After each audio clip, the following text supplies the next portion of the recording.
COVID, I was a safety specialist with the tree care program with our electrical utility. And I was essential personnel, which means when they shut down everything else and sent everybody home, I stayed out in the field because we had to keep going and cutting the trees back from the power lines so that there was no fire hazard. My supervisor, when they shut everything down, was immediately sent home, and they sent him up with a nice ergonomic office in his house. And I used to call and talk to him on a regular basis, and I'd give him a hard time about it because he's back home, and Joey's a big Snoopy fan. Okay, so I'd always give him a hard time about hanging out, running around in Snoopy's flippers, talking on the phone and not doing anything. And so that's where this song came from. And I will share that with you after I get a drink of that juice.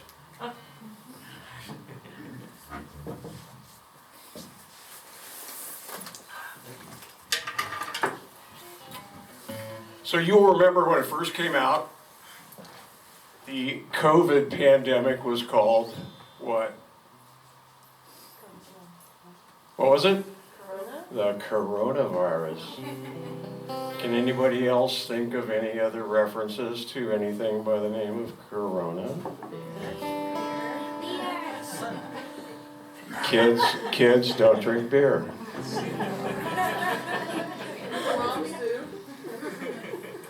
So this song is called Case of Corona.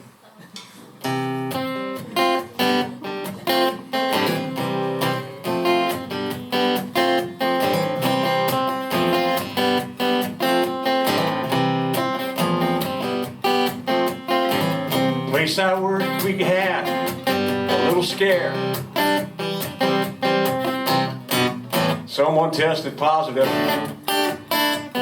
We were out of there. Got an ergonomic office in my home. The toughest thing I do all day is talking on my phone. I got a case of Corona. I got a bucket of lime. I found a cure I can't endure.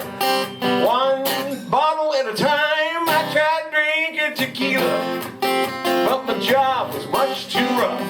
I got a case of Corona. I can't get enough. Now this is Joey. I never thought that that guy would be me. Lazy boy, Snoopy slippers, working in front of my TV. WebEx wellness videos each day. Did you have those videos to check in? And when my boss asked me how I'm doing, I look at the camera and I'd say,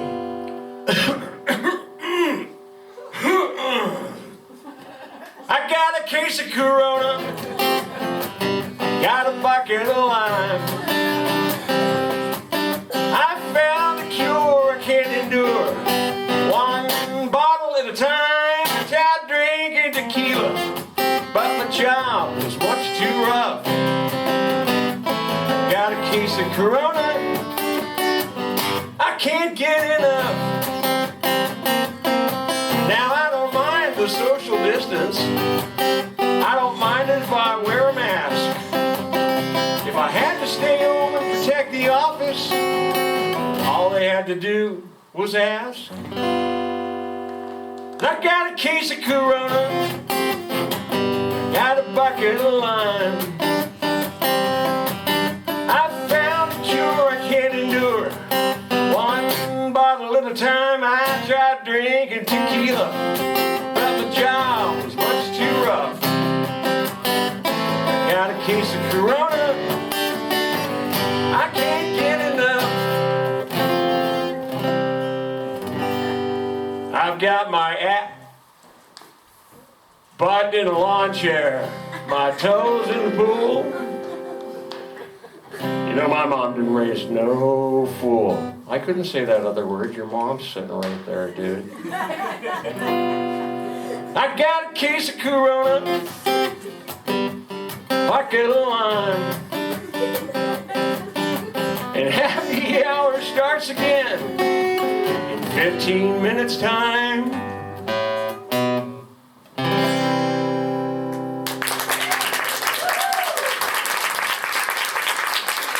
So I got a couple guys back in Calistoga that love to play with me, and they just like love the heck out of that song. We have a lot of fun with it. So I'm looking forward to getting back to being with them. Thank you so much for being here tonight. I appreciate it. It's a lot of fun. It's very validating. And Bloom, thanks for setting it up. Thanks for asking. I mean, what I meant was, oh my God, I'm playing in front of a Platinum Award-winning pop diva. I'm so embarrassed. So, you may have guessed I like writing about stories. And while I was in groups with Nick, I was also in some songwriter groups, and one of them was out of Nova Scotia. And I was having a conversation with the guys there, and I said, hey, do you guys ever have any natural disasters? And my friend Tony Trimper, I actually stayed at Tony's house when I first started out on tour, and I was in Halifax, took care of his dog. Tony goes, well, yeah, kind of. And he started to tell me about the devastation of December 6, 1917, when there was a ship that exploded in Halifax Harbor. 800-meter blast radius, killed 1,800 people, wounded 9,000 more. And I started researching this, and the hero of the story was a train dispatcher by the name of Vincent Coleman. Vincent Coleman knew that the explosion was coming, but he stayed by his telegraph because he had a passenger train that was coming in with 300 people on board that would have been there at the exact time of the blast. So he not only saved 300 people from dying, he also started emergency response from Boston in particular. They made a beeline. They got up there as soon as they possibly could, and across Canada to come and deal with the explosion and the ensuing tsunami and all the other devastation there. So I wrote this song to honor Vincent Coleman, and it's called "The Day the Fire Rained." I'll sing you a tale, Nova Scotia, December 6, 1917. A day long past, but not long forgotten. The day the fire rained.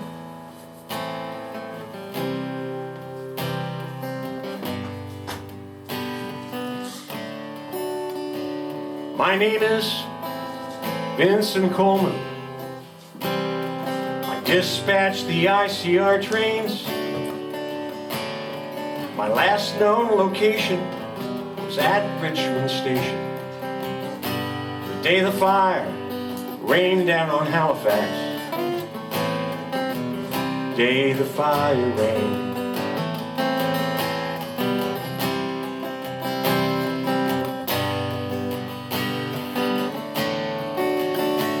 Well, the Mont Blanc and the Emo were sailing off to war. One bad decision caused a collision. The Mont Blanc caught fire, adrift in the Narrows. The day the fire rained.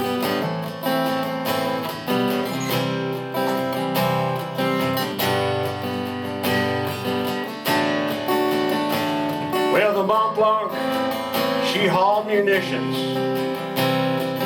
2,600 tons. The captain and crew did what they had to do. They abandoned the ship and rode off to Dartmouth. The day the fire rained.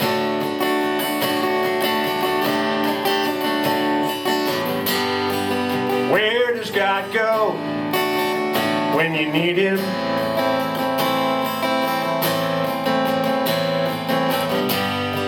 And what makes the angels cry?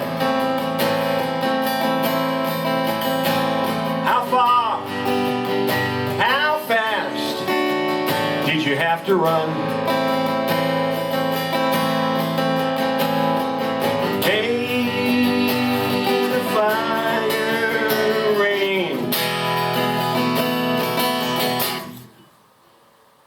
The Navy sent a message. The Mont Blanc was ready to blow. I told of the fire on my telegraph wire because the 855 was due in from New Brunswick the day the fire rained.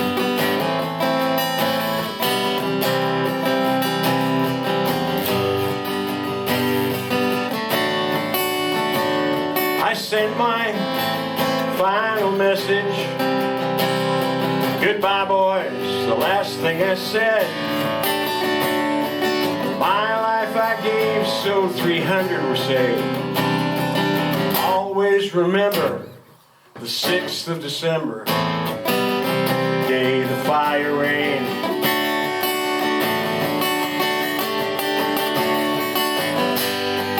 Where does God go when you need him?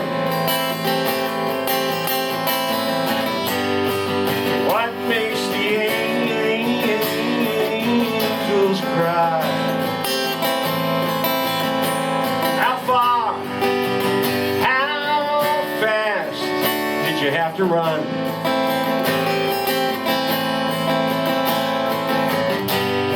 The day the fire rained. Well, my name is Vincent Coleman. I've discarried the ICR trains. My last known position was at Richmond Station. The day the fire rained down on Halifax. The day the fire rained.